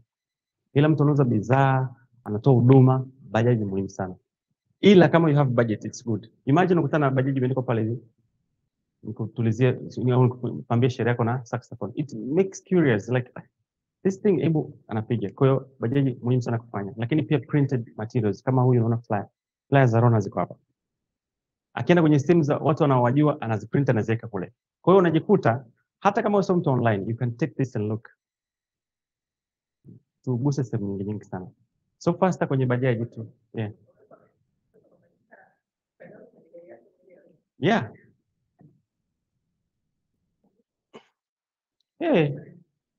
Alafu good idea unajua. Yaani kioo cha gari yako cha nyuma au mlango wa pembeni, bandika. Nishangaa kuna watu wana magari wanafadi zao na nini. Naomba ni check kidogo. Habari zenu? Samahani, kuna Rona ana kitu cha kusema huko. Nataka kushare the journey ya bajaji. Mimi niliwahi kufanya bajaji kabla ya this time. Lakini haikufanikiwa kwa sababu kwanza sikupata mwongozo sahihi, lakini pia niliprinti zile karatasi, trust me, kuna ambazo mpaka sasa hivi zipo. Kwa sikupata watu wa kuniongoza vizuri. So since tulivyokaa mimi na wewe teacher tukaongea na nini, nikapata mtu sahihi wa kufanya. Ile project ni project ambayo naifurahia katika vitu vingi ambavyo nimeweza kufanya kwenye marketing, kwa sababu imenipa matokeo, lakini pia awareness, lakini pia nimeifanya smart. Nakumbuka one of my brother alinipigia akaniambia, hii haujamtuma mtu, umeenda site mwenyewe, kwa sababu imekaa smart vizuri. Alafu yani ni kitu kizuri. Ukiifanya usiifanye tu, by the way, fanya kitu kizuri. Unakuta mtu amebandika stika ya bajaji hata hauwezi kusoma, unatafuta maneno, au labda stika unakuta labda haionekani au nini na nini, lakini ukitafuta mtaalamu, ukitafuta mtu ambaye anakuongoza vizuri au anaifanya, kwanza gharama ndogo, lakini kuna mtu ataisimamia, lakini pia atashauri size sahihi na nini cha kuweka pale. We have a lot to say. Tuna vitu vingi vya kuonyesha na kusema, je, kipi kitakuwa sahihi cha kufanya ili wewe kuletee matokeo. Kwa hiyo nadhani ukitaka kuifanya, ifanye kama unamaanisha. Mimi nilifanya lakini sikufanya kwa sababu na sikujua, lakini sisi upo na umeweza kutoa mwongozo. Honestly nashukuru, kwa sababu kwangu mimi imekuwa rahisi. Niwewe kujaribu lakini sikuona kama ni kitu kinanipa matokeo, kwa sababu sikuifanya vizuri, nilikosea. Kwa hiyo kwa sababu upo darasani leo, usikubali kukosea kama mimi ambavyo niliwahi kufanya mwanzo, nikapoteza pesa na muda na sikupata matokeo. So with Duka Huru mambo yamekuwa rahisi sana, honestly. So I wanted to share. Thank you. Kwa kweli nilifanya vizuri. Paka mimi Kinondoni nimepita nikaiona. Nilikuwa nani? Chukote. Kinondoni nikaiona, nikapiga picha. Nikakuta Mbezi, natoka nyumbani Mbezi kule nakutana bajaji. Kuna sehemu nimepaki, mtu akanipiga simu, "Oya, namuona wanafunzi wako." Kimara nilipigwa picha. Nikasema, Rona mji mzima." Umetisha kwa kweli, umetisha. Alafu kingine pia anachokisema ni cha muhimu sana. Hasa wafanyabiashara wa Tanzania. Nature ya wafanyabiashara wa Tanzania ni glasi zilizojaa maji. Unajua kwa nini? Yaani Nyonyo sasa hivi ukitoka kutana mfanyabiashara ambaye ni glasi iliyojaa maji, ambaye mtoka dogo darasani, anakufundisha nini? Kama bajaji sinaweza kuweka, mimi mwenyewe ninamjua wewe Wema, sipita nitampigia. Wanapokosea ni kwamba wewe unajua, unamjua Wema, mimi najua namna ya kumtumia Wema. That's the difference. Wewe utamchukua Wema, utampa tangazo, sema chukua wewe sweetheart, anaika hapo. People never buy kwa sababu watu wanataka kuresonate bidhaa na wewe anayetangaza. Hivi bro, sasa hivi mfano Wema akikwambia nauza viatu vya michezo vizuri sana, mnunue vya Nyonyo. Wewe tuje kuona kwenye michezo tunanuaje? Hatuwezi tumpe Denzel Washington au Denzel na trainer. Denzel Washington ni acheni. Unaangalia sana movie teacher. Tumpe Denzel trainer atangaze vile viatu vya michezo. Haununui? Si umeelewa? So sisi tu wafanyabiashara wa Tanzania ni matenki yalojaa maji. Ukija na wine inachanganyana na maji. Unampa mtu cream, ndio maana Rona anachokisema ni chakula kabisa. Rona yeye alikae akaona mbona hainipi matokeo, lakini baada ya kukutana nikamwambia ulifanya hivi. Hukukosea, ila ongezea hivi. Done, kimempa matokeo. Hapo ukosei, sema kuna engo ambazo mimi naziona you can do better. Mfano, ukifanya bajaji Nyonyo, mimi nitakupa challenge. Jamani, ukutana bajaji imeandikwa Nyonyo Mahereni, piga picha. Hiyo picha post Insta story, ni tagi. Alafu ukiipatia video kabisa ukasema na neno ukaposti, mimi nitaireposti kwangu na ukija hapa nakupa hii fascinator for free. Yani you can create something, a challenge sort of kwenye hicho kitu. So that's how you gain more trust. Kwa sababu mtu anasema wewe ni winde hiyo. Au kama unaweza kutoa hela cash, njoo chukue form yako hapa. Nyonyo, unajua bongo wataziwinda. Ile utaziwinda. Mwalimu, hiyo challenge mimi nitafilisika. Piga full namba bajaji na tumpe mafuta 20,000 10,000. Wewe Nyonyo wewe. Hilo lifanye kazi. Hapo Teacher, hiyo challenge kuna watu watafilisika. Umeka bajaji 100 barabarani, si utakufa? Yeah.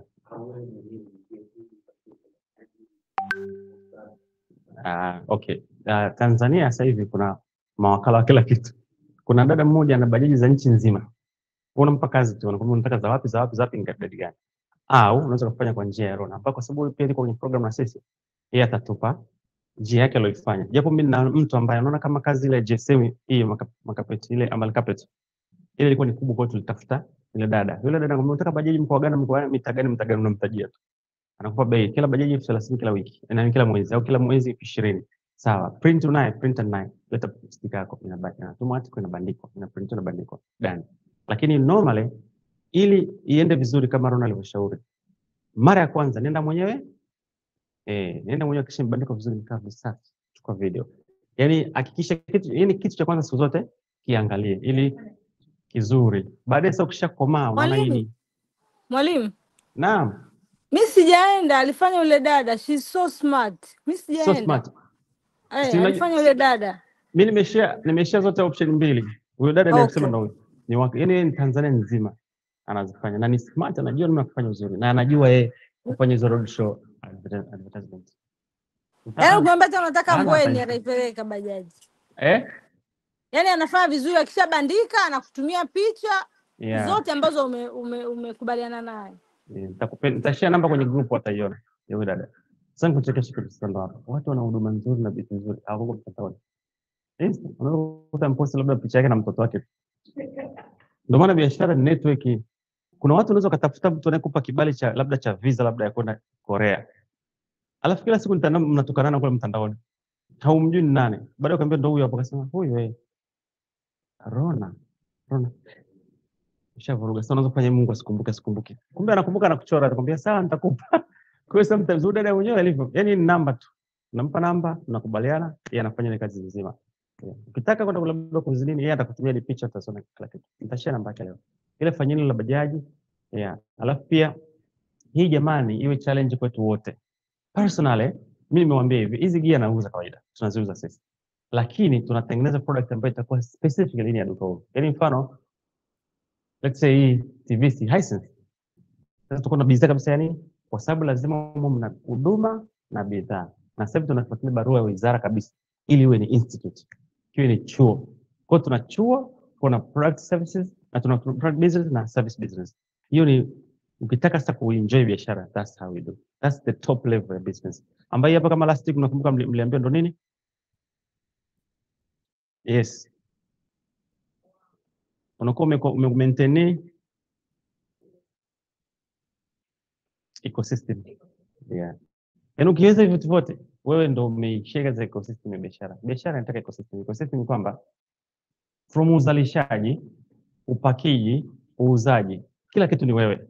Umeona Baresa, mashamba ni ya kwake, nazi ni za kwake, wavunaji ni wa kwake, magari yanabeba ni ya kwake, viwanda ni vya kwake, production. Kwa hiyo anapata faida, na ndo Mchina alivyo. Mchina anafanya ana ecosystem. Ndio maana Mchina kumwambia mimi nauza 25. Wewe, hadi ulikosa 20,000. Yeye anashusha 20. Ukiweka 20, wewe 50,000. Yaani mtu anazana naye. Mtu mwenye ecosystem nyonyo, humuwezi kwa sababu yeye hana sehemu alipotumia mtu. Sasa na wewe nyonyo, imagine una train watu kwenye saluni na fashion, unauza vifaa na bado tena unahudumia kwenye. Yaani wewe ufeli. Lakini sasa nyonyo, sasa hivi wewe umuuzie mtu fascinator, hapo mpige saluni, shugangu saluni, njoo basi uwafanyie makeup hapa. Biashara yako ita slow down. Personally imeshanikuta. Mimi kuna huduma nilikuwa naitoka mteja. Ile huduma inamtegemea mtu mwingine akamilishe kazi na nikachukua ile huduma ya train watu. Yaani huyu andaye watu, mimi ni wa train niendelee. Huyu akislow down, huduma yangu inakuwa mbovu. Ukiwa na ecosystem, do everything alone, utaona vitu vinakwenda. Ndio maana makampuni mengi utakuta wana law firms, wana hospital kwa. Umeona mataasisi makubwa, Mishajora taasisi kubwa ina kila kitu ndani. Yaani mnacha saluni humo ndani, kila kitu. Kwa hiyo unajikuta hawafeli kazi zao. So jitahidi nyonyo, tuna huduma, tuna bidhaa sasa hivi, tupate na huduma. Baadaye tutafundisha training. Bro, wewe rahisi, training unaweza kaendelea sasa hivi. Focus unaweza kufundisha hadi watu namna kuanza biashara, mtaji ni shilingi ngapi, anaweza kaanzaje. Kwa hiyo mtu akakuletea mtaji, ukampa mbinu za kuanza. Kwa sababu hata kama hujui mtandao, hujui marketing, ile unajua ulichokifanya. Si kuna vitu ulifanya. Vile ni vitu ndo training. Mwambie ukianza hapa, maintain sana kupost kwako na kuuza, faida iwe hapa. Maintain budget hapa, usile hapa. Hivi simple tu. Yakakupa mtaji, kwa una training, kuonekana kama huyu jamaa bana ni mentor mzuri sana. Ni mfanya biashara ni mentor, so ni trainer. Namba 2, unauza zile bidhaa. Namba 3, una huduma labda ya kumsimamia mtu, kumuongoza na vitu kama vile. Kwa hiyo unajikuta wewe una ecosystem. Hamna mtu anakuweza kwenye soko. Kwa sababu mtu asipokuja kununua atakuja kujifunza kwako. Asipokuja kujifunza namna ku maintain. Kwa hiyo kuna ukuta umekaa full time. Na kila mfanya biashara level ya mwisho ya biashara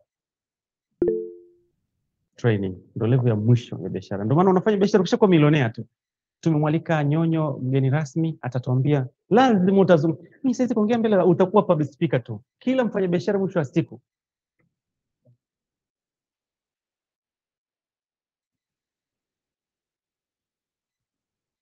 sisi online tujaona. Au hujaona nini Salome? Salome washa mic, hujaona nini? No, hiyo ilikuwa ni comment ya nyuma, lakini Okay. currently I'm asking what else can I do na my current business. Okay, na una huduma na service ya huduma peke yake?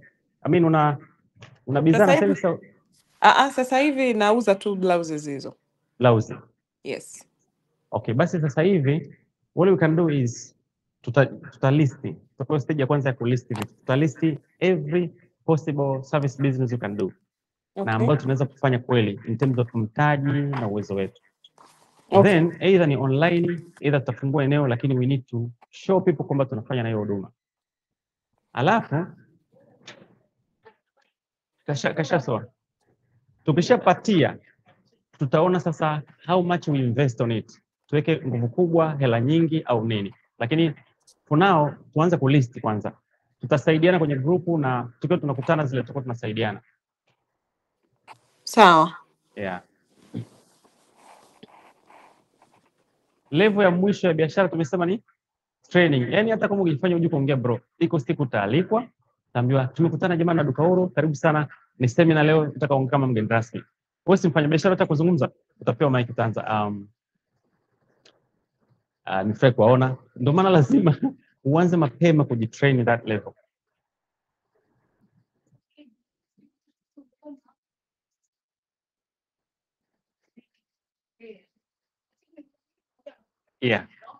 Yeah.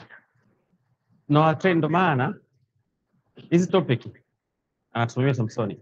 Mtafika sehemu mtazungumza. Siwaambii mtazungumzaje, kwa sababu mtajiandaa. Nataka mtazungumza lakini. Yeah. Lazima.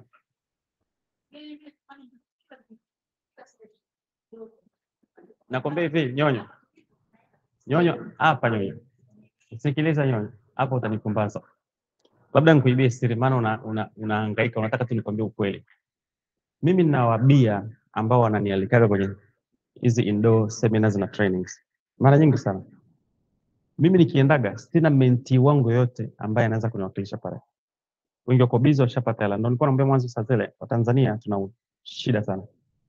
Tukishafanikiwa. Ndio maana nasema ukifanya biashara moja muda mrefu ni mbaya. Ukishafanikiwa unaanza kuona kama mimi sio tena kukaa na Duka Huru. Wakati ulipokuja ulikuwa unanuka viatu, socks moja na simama ilivyochapa. Sasa ushapata pesa unaona siwezi kuwa naye tena. Na akinibeba nikimpeleka mahali ni kama namfaidisha yeye. Lakini sio na unanifaidisha na kujenga wewe. Imagine mimi nimeitwa kwenye seminar labda ya Dina Marius.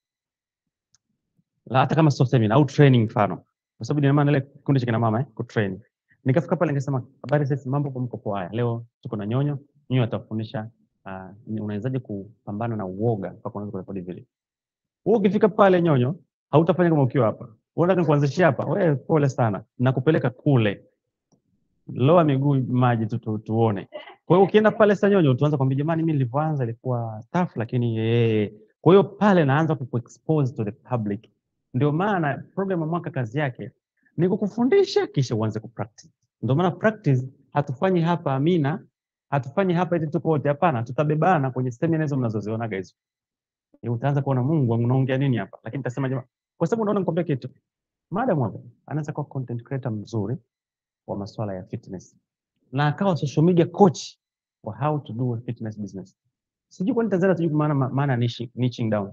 Niching down, huyu anajua kuhusu fitness, anajua kuhusu nini. Kwa hiyo akisema hivi, so kwenye content za fitness, ukianza na vitu vya sijui elbow, shoulder, watu hawakuelewa mara nyingi. So mazoezi mengi tunaanza na mazoezi ya digestions.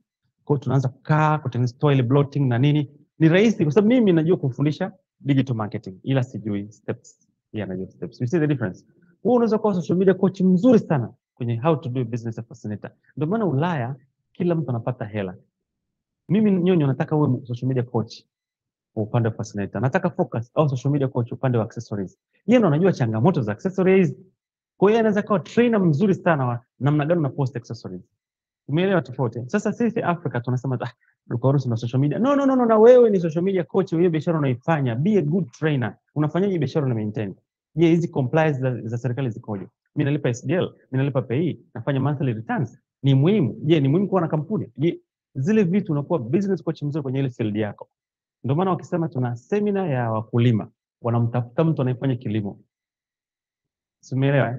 Kwa hiyo Nyonyo kwenye kuongea mtaongea sehemu ambazo hujajipanga. Sio hapa, hapo utajipanga. Na nitawa surprise tu subiri.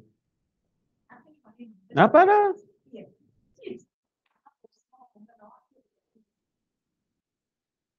Hizo utafundishwa. Hizo utafundishwa, lakini cha kuongea wewe ni content. Yaani in life guys, wewe ni content. Sasa hivi tukimbia Agusta tuelezee your life mpaka unafikia umri ulionao.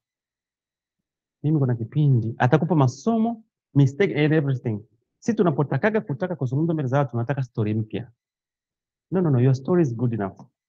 It's good enough. Ndio maana hata mimi nikitaka kutrain watu, nikitumia content zile zinazosoma shuleni kwenye degree au kwenye diploma kwenye nini, zile hazibambi.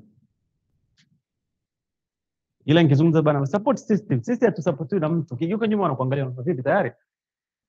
Mtu anaelewa haraka sababu it's relevant. Umeelewa? Yeah.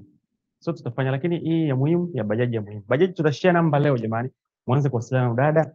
Alafu kama kuna simu yote additional tutafanya. Lakini pia mkifanya tunaanza kuzipiga picha pia na sisi tuposti mitandaoni. Tutatengeneza pia kampeni with those bajaji simu. Kwamba mtu anaweza kataka piga picha ya bajaji, selfie na bajaji, akaja na picha yake akapewa discount ya kitu. Chochote tu, lakini kufanya watu tutajitaje. Yeah. Ndio tuna hela, ningewaambia fanyeni kampeni ya celebrities. Tunaongea na celebrities, tunamwambia kuna challenge unayo. Unafanya challenge alafu unamchallenge celebrity mwingine. Yeye anampigia simu. Bana vipi Diamond, kuna challenge hapa bana. Unazungumza kitu chochote kuhusu fascinator alafu unaivaa. Alafu unapiga selfie. Alafu unamchallenge mwingine pia afanye hivyo hivyo. Wewe unamlipa. Kwa hiyo unakuta ni challenge, wanachallengeana. Na unaambia sasa anasema hadharani kati rekodiwa. Kwa mfano ukimchukua Masha anasema mimi napiga dana 10, 1 2 3 4 5. Mnafikiri rahisi Haya wewe Dula Makabila nakutagi hapa. Na wewe unataka kupiga dandana, lakini hiyo ni kampeni yako. Unampelekea na mpira. Wewe umewalipa wote. Na Masha unafikiri mimi siwezi nini? Masha unanichukulia poa. Na 10 nimeweza. Idrisa Sultan wewe unajifanya mna mdomo sana. Piga na kwa ni campaign. Unajua marketing. Mimi mtu akiniambia nina bilioni 1 nifanye marketing campaign. Bro, watakutaja paka waganga wengine. Sema sasa sengine ni mambo ya hela mengi. Wewe kama tu kampeni piga picha kampeni. Wa challengeane. Paka Wema. Jamani mimi siwezi. Naye akapiga. Ataanza kadondosha. Mimi namchaji Wolper na anapelekewa. Huko kwake pole. Unaona zile video zinasambaa mtandaoni. Sasa washabiki wanasema mimi anashindwaje? Nipe mimi hiyo challenge. So wana engage.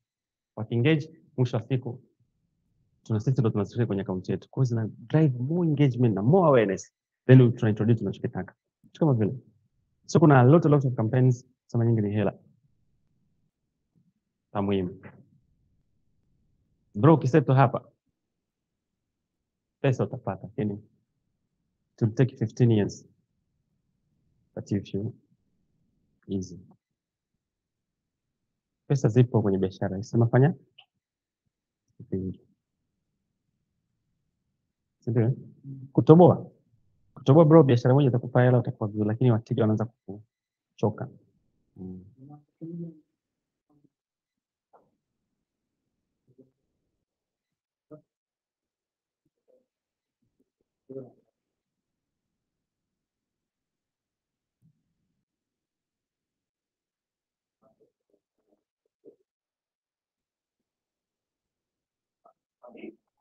Snap. Inakuwa nzito. Inapenda interactive content sana Snapchat.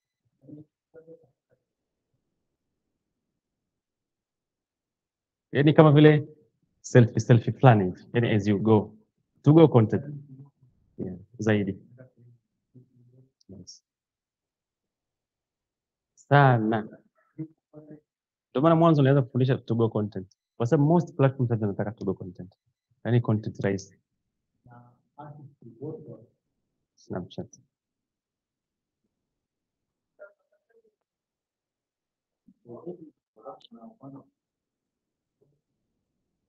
Public.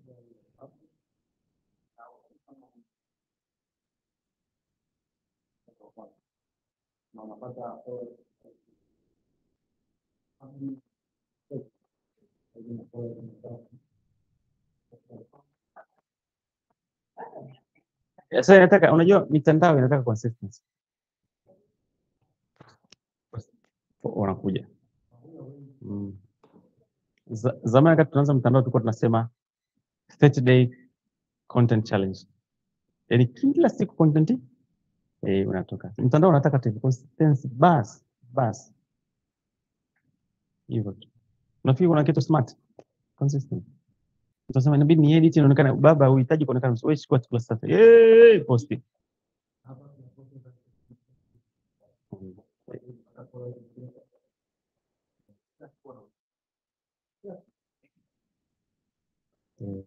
Wewe tu ni post. Post. Sangi kama wewe bro. Wewe sema ndio hivyo, kila mtu anampa idea mtu kitu chake kizuri. Ila wewe unaweza kupata content sana. Wewe mwenyewe umepata idea, unaweka pale kamera. Unaona? Alafu si edit. Reko. Unajua zile content za unatega kamera unaonekana unatega. Usijipange. Unasikia nyonyo anaweka kamera hivi. Mboso na original. Okay. Sikiliza hii hapa, afu niambie nyimbo gani. Niambie kwenye comment nyimbo gani. Sikia hiyo ni Belnasi, hiyo nini, hiyo nini. Baada unakuja sasa hii ukipatia jamani, ninavocha shilingi 50,000 hii hapa.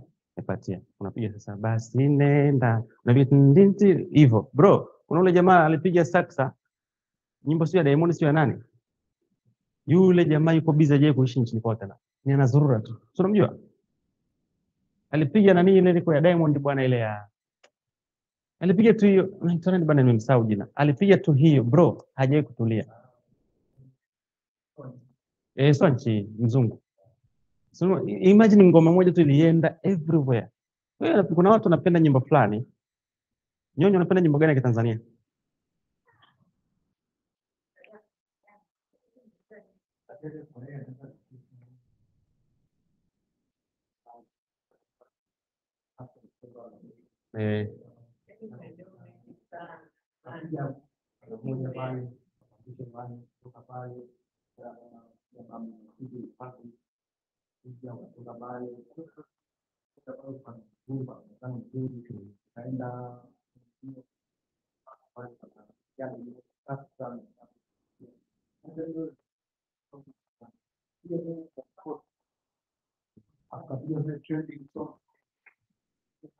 Alafu sasa ongezea content sasa. Content ni vipi? Ukifika simu kwenye gari unafanya hichi kieneo kinaendana na hii vibe hapa.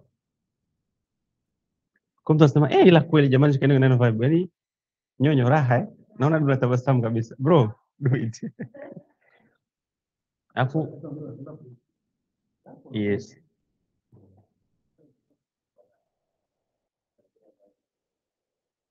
Event.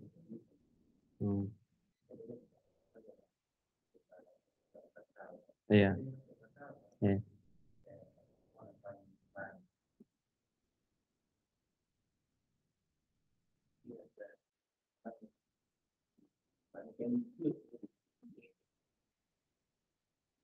Hiyo kote.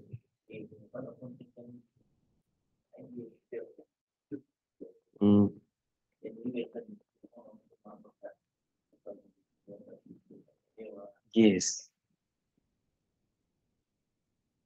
Yani wewe you need to be a content creator first. Ndio utafanya kazi yako. Alafu kingine you need to be, mimi ni duka huru popote. Niamke hata saa 9 usiku. Mimi ni duka huru. Unajua wewe kwa nini bado hujawa wewe kwenye brand yako? Uko pikifaa. Basi nenda. Nami nitaudanganya mwana. Yaani inabidi kubebe hapa sasa hivi. Mimi ningetengeneza content ningepost. Bro, be who you are everywhere. Ukimkuta brother Focus pale, amevaa chain kavaa nini?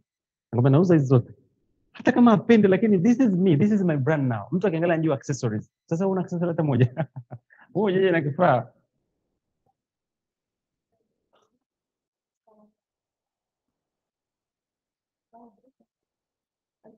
Mwangalie mwenzako sasa. Unamjua?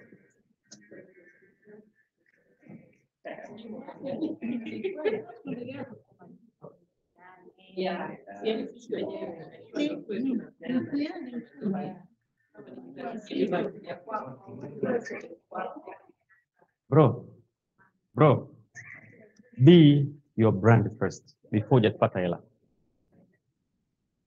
You're not your brand. Kwani nilipokuja nimeona nimefungua daftari lote. I am Duka Uhuru everywhere I go. I have everything with me. Be you. Yaani ukifika hapo mkeo ungesema Duka Uhuru wewe niko blessed kwanza. Ungenipigia uzi. Tungerekodi tungepost. Kila mtu angerekodi pale kana boost tu. Au simo? Ungempigia huyu jamani rapa. Ungepige freestyle ingekuchania nani hiyo uzi wako. Eh.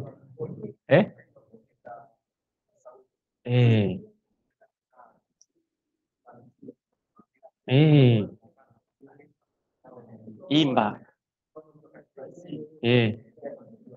Yeah.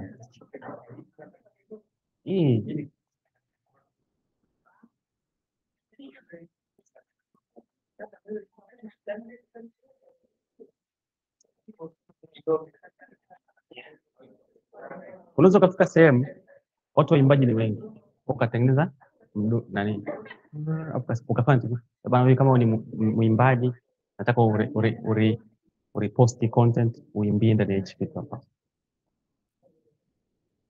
Sasa wale wanakuja pale kazana hapo ina share hivyo. Simple, kuna producer mmoja aliko yule producer mpata. Tayari. Jamani kama kuna swali tuulizane kabisa. Kuna producer mmoja, yeye Samsoni producer, anatengeneza beat online. Anasema, "Yo rappers, drop your bars on this." Hapa anaanza kupiga. Na watu wanaipost hivi. Anyway una content.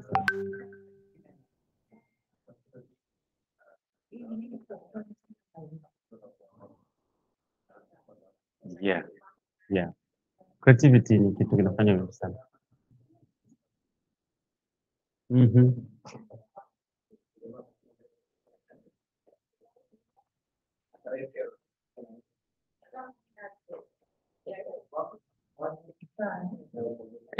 Hamna swali.